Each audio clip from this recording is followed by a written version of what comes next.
Welcome to you all in this session of pension and other retirement benefits. The total topic pension and retirement benefit is quite wide, and that's why I will call it the first session on pension and retirement benefits. एक से ज्यादा sessions इस पे हो सकते हैं and मेरा एक रिक्वेस्ट रहेगा कि पेशेंटली सेशंस को देखिए. I have covered all important details in this sessions. तो सबसे पहले the first slide of this session. In this session, we will be covering different topics like qualifying service, class of pension, calculation of pension, double pension, whether this is allowed or not, recovery from pension, counting past service, on re-employment, preparation of pension papers, calculation of pension, these portions.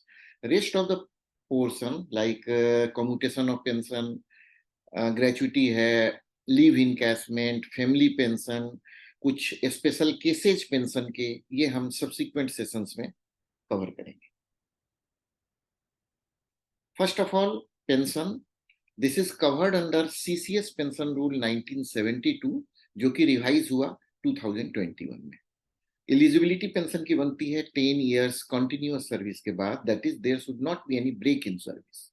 Continuous यदि नहीं होगा, अगर service 3 साल के बाद break कर जाता है तो अगेन 10 इयर्स काउंट करना पड़ेगा आगे का. Minimum pension 9,000 rupees, maximum pension 1,25,000 rupees, या जो भी पेंशन कैलकुलेट हो रहा है, इन दोनों में से जो ज्यादा होगा वही मैक्सिमम पेंशन होगा, highest pension. Class of pension, there are different class of pension defined by government, and these class are superannuating pension, जब complete age of superannuation achieve कर लिया जाता है, complete age of service achieve कर लिया जाता है, and after that a person retires, he gets superannuating pension. अगर सुपरएन्युएशन से पहले वो पर्सन अपने चॉइस से सर्विस को छोड़ रहा है because of any reason, then he will get retiring pension.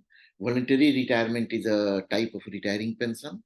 Similarly technical resignation के बाद यदि उसको पेंशन मिल रहा है और वो दूसरे ऑर्गेनाइजेशन में मूव कर रहा है तो वो भी रिटायरिंग पेंशन का ही पार्ट होता है.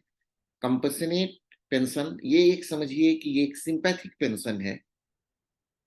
यदि टर्मिनेशन का ऑर्डर होता है तो टर्मिनेशन में 3 टाइप की पेनाल्टीज होती हैं. टर्मिनेशन के अंदर 3 टाइप की पेनाल्टीज हैं: compulsory retirement, dismissal and removal. अगर इसमें डिसमिसल एंड रिमूवल पे किसी का टर्मिनेशन हो रहा है जॉब से, तो उसको ये पेंशन दिया जाता है कंपेशनेट पेंशन, जिसमें कि उस समय अगर उसको पेंशन मिल रहा होता तो जितना पेंशन मिलता उसके 2/3 तक ही पेंशन मिलेगा, उससे ज्यादा पेंशन नहीं मिलेगा. So maximum limit is 2/3 of the eligible pension. Compulsory pension, यदि किसी को कंपल्सरी रिटायरमेंट का पनिशमेंट दिया गया है तो इस स्टेज में उसको जो पेंशन मिलेगा that will be called compensatory pension, और यहाँ पे 2/3 ऑफ एलिजिबल पेंशन से ज्यादा मिलेगा. इन दोनों केसेज में यदि ग्रेचुइटी का ऑर्डर किया हुआ है तो ग्रेचुइटी भी पे होगा, अगर ऑर्डर नहीं किया हुआ है तो कंपल्सरली ग्रेचुइटी नहीं होगा. फैमिली पेंशन, फैमिली पेंशन जिस व्यक्ति को पेंशन मिल रहा होता है after his demise, his family get the pension, that is called family pension. Compensatory pension, if the person have to retire because of abolition of a post, एक post ही abolish हो गया, and the post which is offered to him is not acceptable to him, तो in that case the person have to retire, और यहाँ जो pension मिलेगा that will be called compensatory pension. Invalid pension, invalid pension यदि service के दौरान कुछ ऐसा होता है, सर्विस है पर्सन और कुछ ऐसा हो रहा है सर्विस पीरियड में जिसे वो परमानेंटली इनकैपेसिट कर जाता है, वो आगे अपने सर्विस कंटिन्यू नहीं कर सकता है, तो मेडिकल बोर्ड के रिकमेंडेशन में ये पेंशन दिया जाता है. ये ध्यान रखेंगे कि compensatory pension and invalid pension में 10 इयर्स की एलिजिबिलिटी नहीं है, ये जब भी होगा पर्सन को मिलेगा. एक्स्ट्रा ऑर्डिनरी पेंशन, पहले तो बता दूं एक्स्ट्रा ऑर्डिनरी पेंशन गवर्नमेंट से डिसकंटिन्यू हो चुका है, और इसको यहाँ देने का पर्पज ये बताना है कि ये क्या होता था और अब डिसकंटिन्यू कर चुका है। सबसे पहले ये एक्स्ट्रा ऑर्डिनरी पेंशन इस डेट के बाद जब से न्यू पेंशन स्कीम आया डिसकंटिन्यू कर गया। ये दिया जाता था ड्यूरिंग द सर्विस पीरियड। यदि सर्विस पीरियड पर्सन सर्विस में है और ड्यूटी पे है, ड्यूटी पे रहने के बाद उसका डेथ हो जा रहा है और ड्यूटी के कारण से उसका डेथ हो जा रहा है, in both the cases this extraordinary pension was payable to the person. Now this has been discontinued from 1/1/2004. Day of retirement. Day of retirement is last day of the month in which the person have to retire. So if a person have to retire on 5th May, 5th May को वो super एन्युएशन का as ले रहा है तो उसका retirement 31st को होगा, accept in the case of, ये सुपर एन्युएशन का केस है। लेकिन एक अगर ये दूसरा केस है जिसमें कि वो रिटायरिंग पेंशन के लिए ऑप्ट करता है और 5th को रिटायरमेंट ले रहा है, कह रहा है कि मैं 5th को रिटायरमेंट लूंगा, इस केस में उस मंथ का एंड नहीं, उससे पहले मंथ के एंड के हिसाब से ही कैलकुलेट होगा। टू पेंशन, ये एक बहुत ही क्या कहा जाए आर्गुमेंटिव टॉपिक है जिसका क्लियर कंसेप्ट हम समझें। There are two systems of pension, एक है डिफाइंड बेनिफिट, दूसरा है डिफाइंड कंट्रीब्यूशन। डिफाइंड बेनिफिट वाले पेंशन में क्या होता है कि जो लास्ट सैलरी होती है उसका 50% पेंशन मिलता है, that is old pension scheme.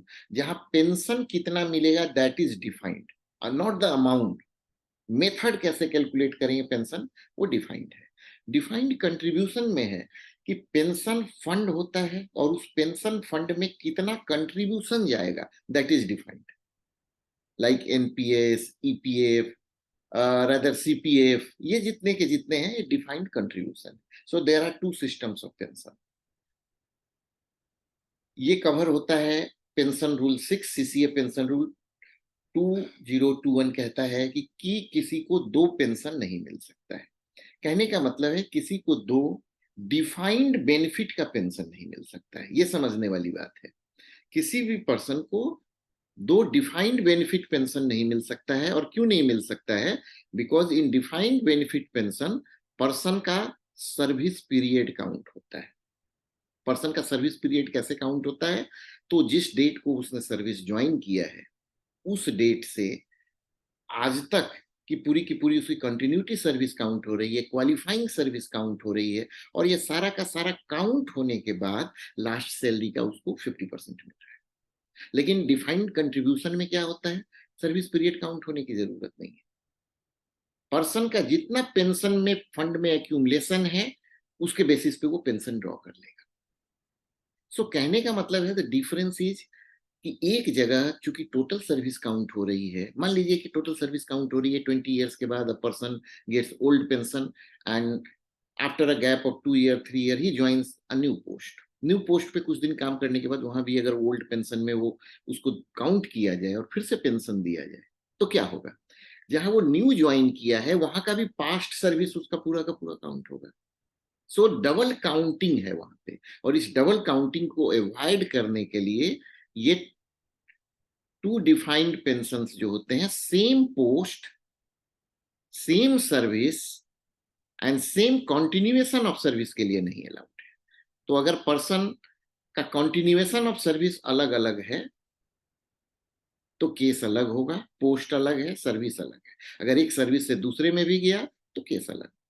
लेकिन दो defined contribution pension is allowed. जैसे एक पर्सन ने एनपीएस से एक ऑर्गेनाइजेशन को छोड़ा, दूसरे ऑर्गेनाइजेशन में 3 साल 4 साल के बाद ज्वाइन किया, पहले जगह से उसने पेंशन ले लिया एनपीएस का, डिफाइंड कंट्रीब्यूशन का, तो क्या दूसरी जगह उसका एनपीएस नहीं चालू होगा?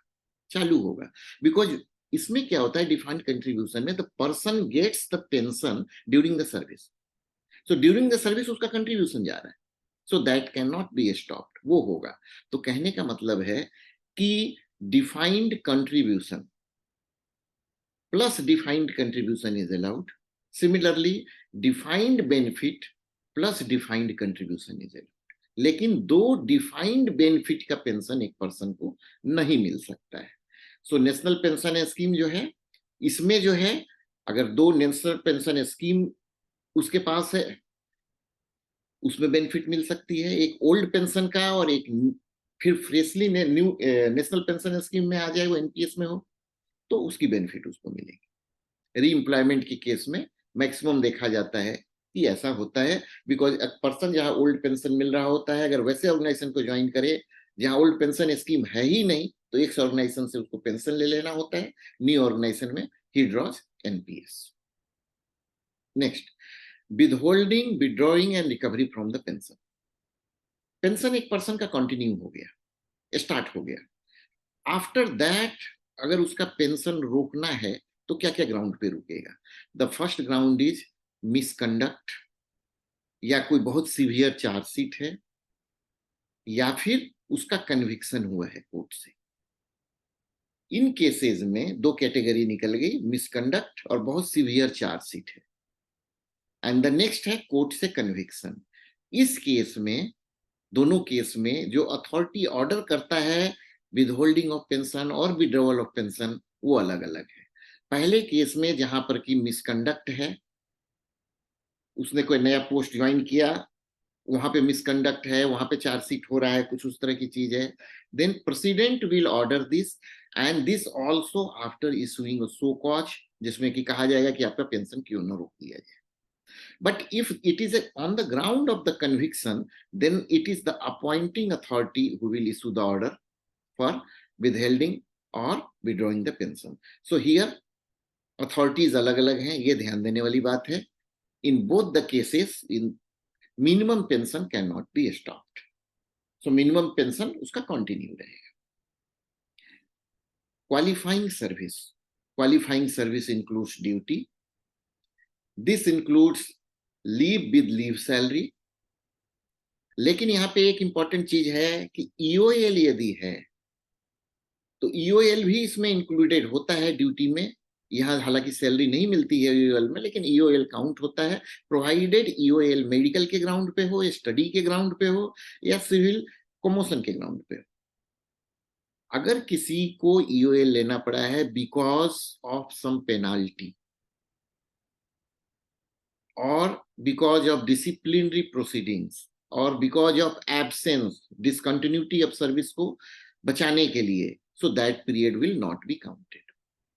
Deputation and foreign service का period, that is counted.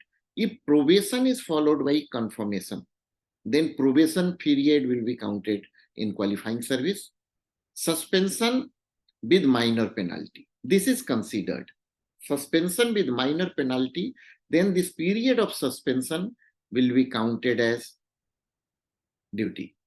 But suspension with major penalty will be counted on duty only if reinstating order permits the same. यदि reinstating order में mentioned है कि this period of suspension will be counted in qualifying service, तो उसको consider किया जाएगा। Qualifying service क्या क्या इंक्लूड नहीं करता है, हम कहें पहले वाले का जस्ट रिवर्स है।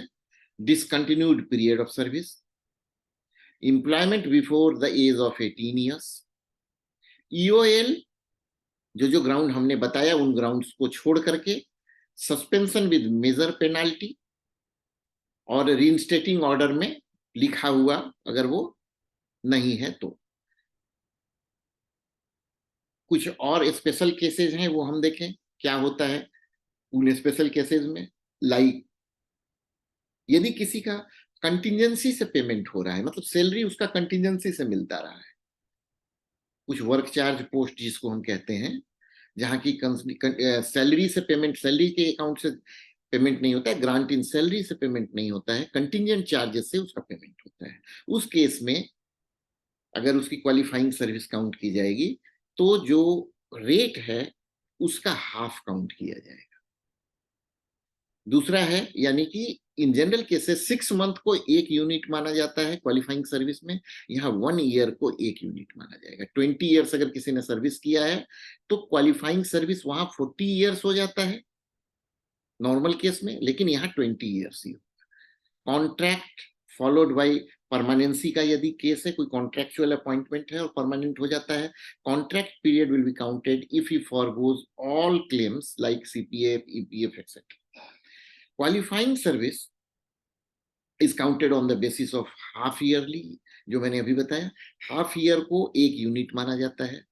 फ्रैक्शन को कैसे ट्रीट करते हैं? 3 मंथ से ज्यादा के 3 मंथ या 3 मंथ से ज्यादा के पीरियड को एक यूनिट माना जाता है। तो कहने का मतलब है, अगर किसी की सर्विस 10 years की है, देन उसका हाफ ईयरली यूनिट 10 to 20 हो जाएगा। If it is 10 years 2 months, it will still be 20. But if it is 10 years 3 months or more than 3 months, total unit 21 हो जाएंगे। अगर वो कंटिजेंसी से उसका एम्प्लॉयमेंट था, इन दैट केस 10 years यदि है तो 10 years ही काउंट होगा।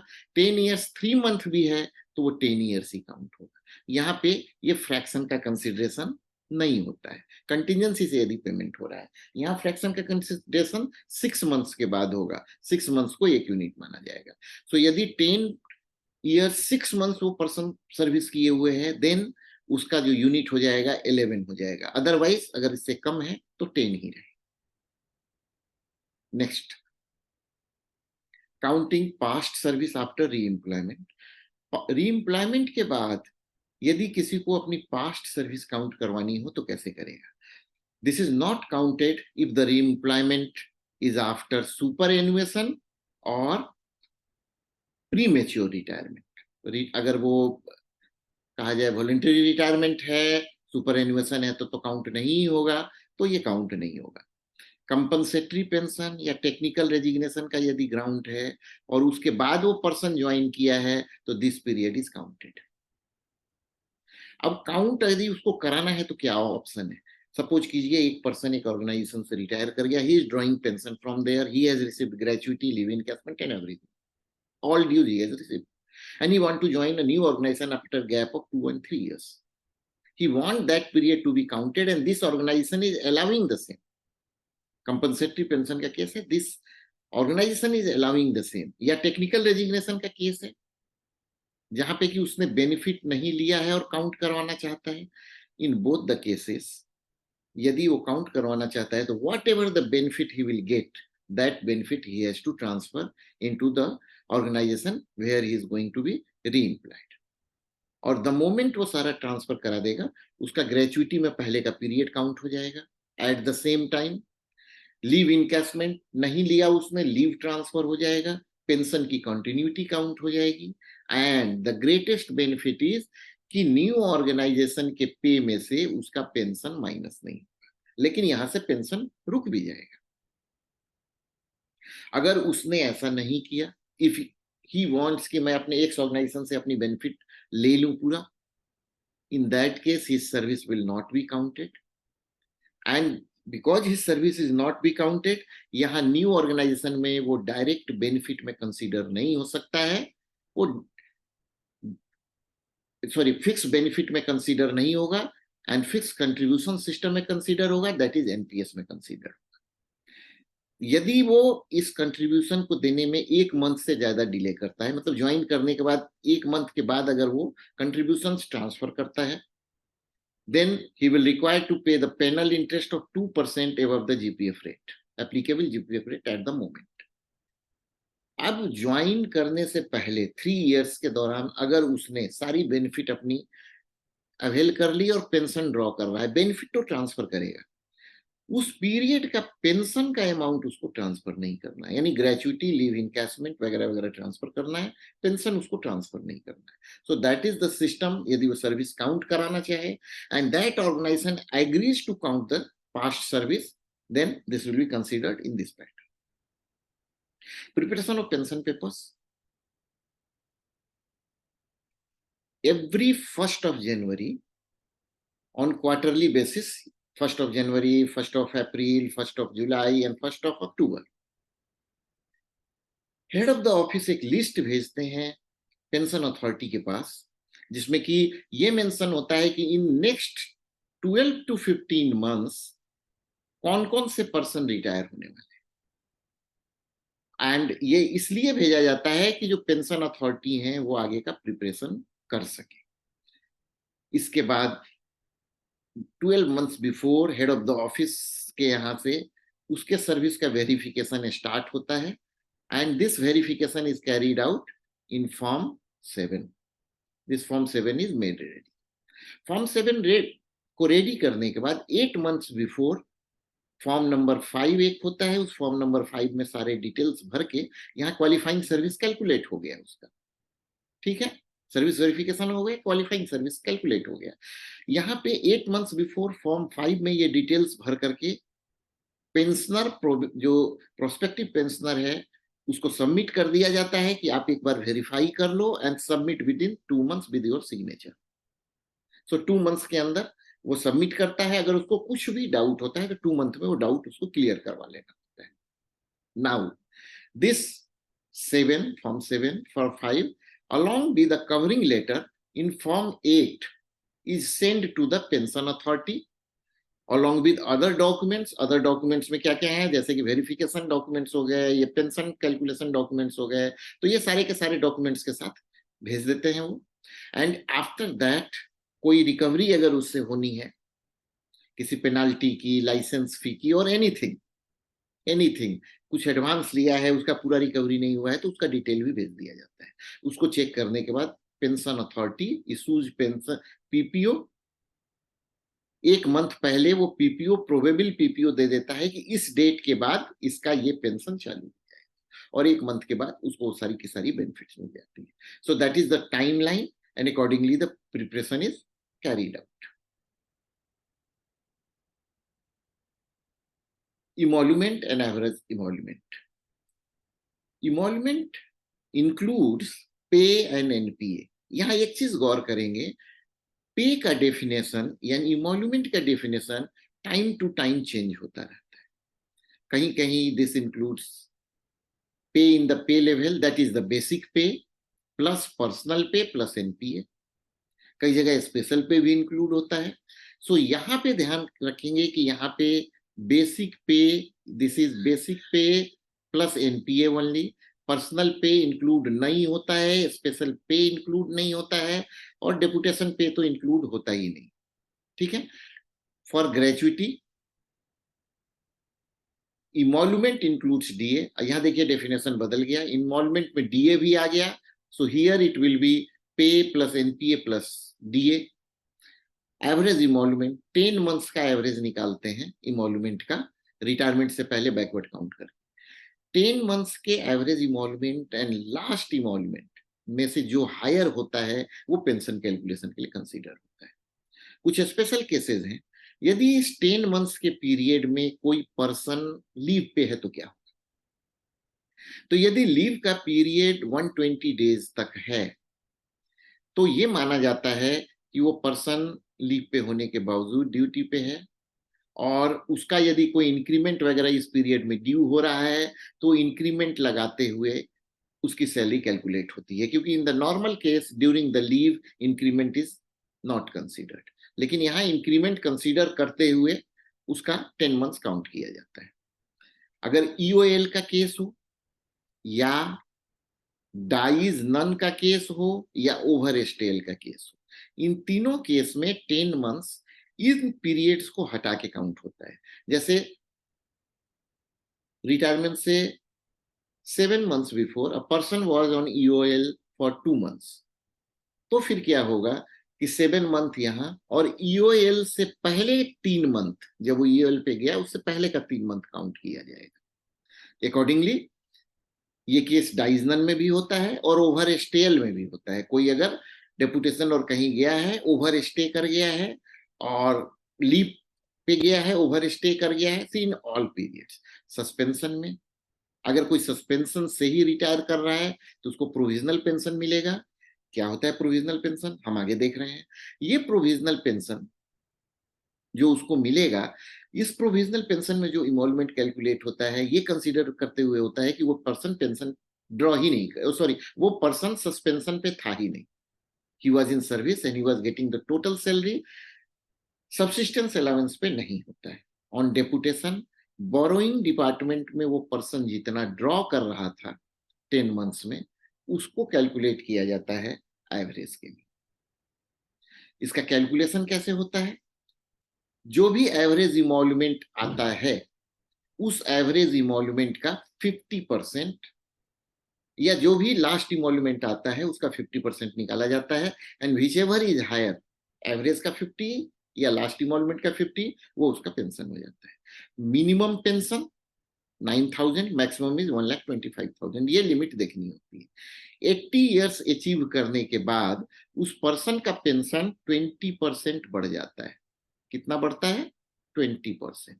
एंड उसके बाद एवरी ईयर, एवरी 5 ईयर्स पे 30 ईयर्स हो जाता है, फिर 40, 50, 100। कहने का मतलब है 80 के एज में 20%, 85 के एज में 30%, 90 के एज में 40%, 95 के एज में 50% एंड 100 के एज में 100%। यानी कि फुल रिटायरमेंट की सैलरी उसको एज पेंशन मिलने लगती है। ठीक है। डियरनेस अलावेंस अलाउ होता है कम्यूटेशन में। कम्यूटेशन हम अभी नहीं देख रहे हैं, नेक्स्ट सेशन में देखेंगे, तो वहां इसको कंसीडर करेंगे। पेंशन पे कोई भी अलावेंस एक्सेप्ट डियरनेस रिलीफ, वहां डियरनेस अलावेंस वर्ड नहीं है, पेंशन पे जो डीए मिलता है उसको डियरनेस रिलीफ कहते हैं। एंड मेडिकल हॉस्पिटलाइजेशन कॉस्ट, उसको कुछ भी और नहीं मिलता है, कोई दूसरा अलावेंस उसको नहीं मिलता है। हॉस्टल सॉरी मेडिकल हॉस्पिटलाइजेशन का कॉस्ट उसका रिम्बर्स हो जाएगा अगर उसे जीएचएस में कवर है या डिपार्टमेंट की जो पॉलिसी है, एंड डीआर। इसके अलावा कोई भी अलावेंस उसको नहीं मिलेगा। ये आज के सेशन का कंटेंट था। Thanks a lot. एक रिक्वेस्ट है कि please share this link, subscribe the channel and like this video. There are lot of content on this channel, and बहुत जल्दी मैं और भी कंटेंट लेकर के आ रहा हूँ। टेक्निकल रेजिग्नेशन पे एक स्पेशल कंटेंट लेके आ रहा हूँ।